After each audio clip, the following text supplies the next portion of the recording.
आप देख रहे हैं नवोदय टाइम्स पंजाब केसरी टीवी। 1984 सिख कत्लेआम में आज एक केस सज्जन कुमार के खिलाफ दिल्ली की रोज एवेन्यू कोर्ट में लगा हुआ था, जिसमें उस केस में विकासपुरी और जनकपुरी के अंदर जिस तरीके के दो एफआईआर थी, हत्या का मामला दर्ज हुआ था, इसमें गवाही हुई थी और आज सज्जन कुमार को बरी कर दिया है। पीड़ित परिवार आप देख सकते हैं कि 1984 का जो पीड़ित परिवार है ये यहाँ पर बैठा हुआ है और लगातार इंसाफ की मांग कर रहा है। बात करने की कोशिश करेंगे।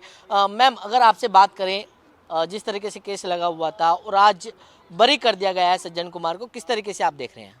हमें ऐसे लग रहा है कि आज भी हमारे साथ 1984 जैसे कत्लेआम हुआ था, ऐसे ही लग रहा है। जख्म हमारे ताजे हो गए। हम यही चाहते हैं, हमें इंसाफ दिया जाए। अगर ये यहाँ नहीं मिलेगा इंसाफ, हम हाई कोर्ट सुप्रीम कोर्ट जाएंगे, अपने इंसाफ लेके रहेंगे।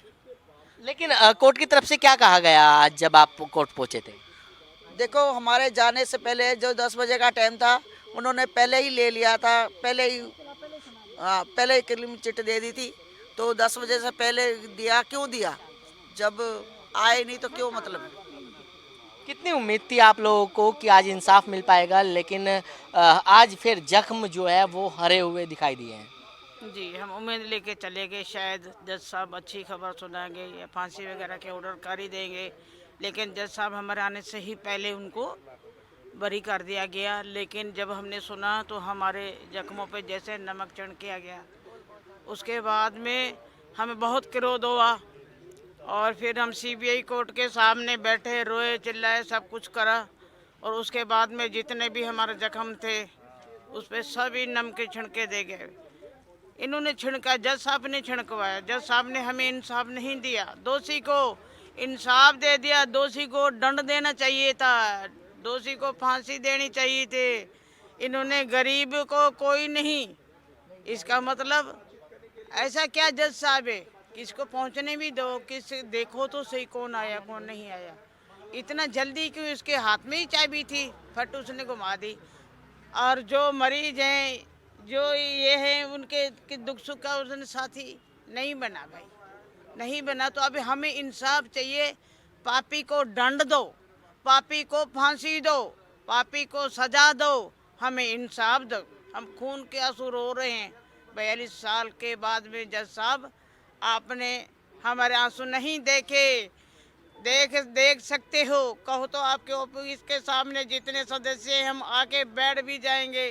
जज साहब, ऐसे मत करो, हमें इंसाफ दो। ये पापी नहीं है? कितने कत्लेआम कराए इसने, सिखों के बेगिनती है।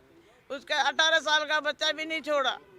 घर की बहन बेटी घर से बेघर कर दिए, इतनी हालत खराब करी। 3 दिन और 3 रातें हमें बेमतलब का दंड दिया गया। और पापी को कमाल है, सरकार भी उसकी हिम्मत करती है, उसको हिम्मत बनवाती है, सरकार उसका साथी है।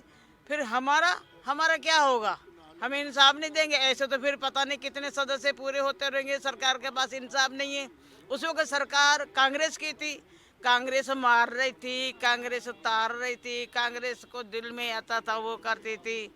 किसी ने भी आवाज़ नहीं उठाई कि किसी का सदस्य मर गया, किसके भी बच्चा रो रहा है, किसके दुख सुख के साथी बने। नहीं, हमें हमारी ज़िंदगी नरक बना दी है। हम नरक की ज़िंदगी जी रहे हैं। और जो हमें जिस उम्मीद में हम आए थे, उस उम्मीद पे हमारी पानी फेर दिया गया है। बिल्कुल उम्मीद 3 लोगों को कहीं ना कहीं आज सज्जन कुमार के खिलाफ कार्रवाई जो है कोर्ट की तरफ से की जाएगी। आप लोगों ने वहाँ पर प्रदर्शन भी किया, नारेबाजी भी की है। क्या लगता है कि आज उम्मीद थी आप लोगों को कि इंसाफ मिलेगा? हमें तो यही उम्मीद थी शायद हमें इंसाफ मिलेगा। इंसाफ तो मिला है नहीं है, हमारे साथ और अन्याय कर दिया इन्होंने, गूंगी बहरी सरकार ने। पहली बात तो ये है, जब मुजरिम सामने नहीं है तो जज ने फैसला कैसे सुना दिया? वीडियो कॉन्फ्रेंसिंग पे कभी फैसला जज सुना सकता है? ये तो जज भी फिर पागल बैठा होएगा। हम नहीं मानते इस फैसले को। ये फैसला जो सुनाया जज ने बिल्कुल ही गलत सुनाया है। हम हाई कोर्ट जाएंगे, इसके खिलाफ फिर अपील डालेंगे, आगे हम केस लड़ेंगे। हम चुप करके बैठने वाले नहीं हैं। 41-42 साल हो गए, हम तब से ही लड़ाई लड़ रहे हैं। इतनी लंबी लड़ाई लड़ने के बावजूद और इसको बरी कर दिया है। कैसे बरी कर दिया है? हमारे को उम्मीद थी इसको फांसी आएगी। फांसी तो क्या, बायजात बरी। दोषी है तभी तो जेल में बैठा हुआ है। ये 5-5 गवाह हैं इस केस में, जिस केस में इसको बरी करा है। हम नहीं मानते इस फैसले को, हम इसके खिलाफ हैं और दोबारा हम अपील डालेंगे हाई कोर्ट में। इसके खिलाफ ये मुकदमा जो है दोबारा FIR करवा के इसको सजा दिलवाएंगे। तो बिल्कुल दोबारा अपील करने की बात जो है वो पीड़ित परिवार की तरफ से की जा रही है। कहा जा रहा है कि ये लोग अब हाई कोर्ट का रुख करते हुए दिखाई देंगे। दिल्ली से कमल कुमार कंसल, नवोदय टाइम्स, पंजाब केसरी टीवी। हमसे जुड़े रहने के लिए हमारे YouTube चैनल को सब्सक्राइब करें और नई वीडियो की नोटिफिकेशन के लिए बेल आइकॉन को दबाएं।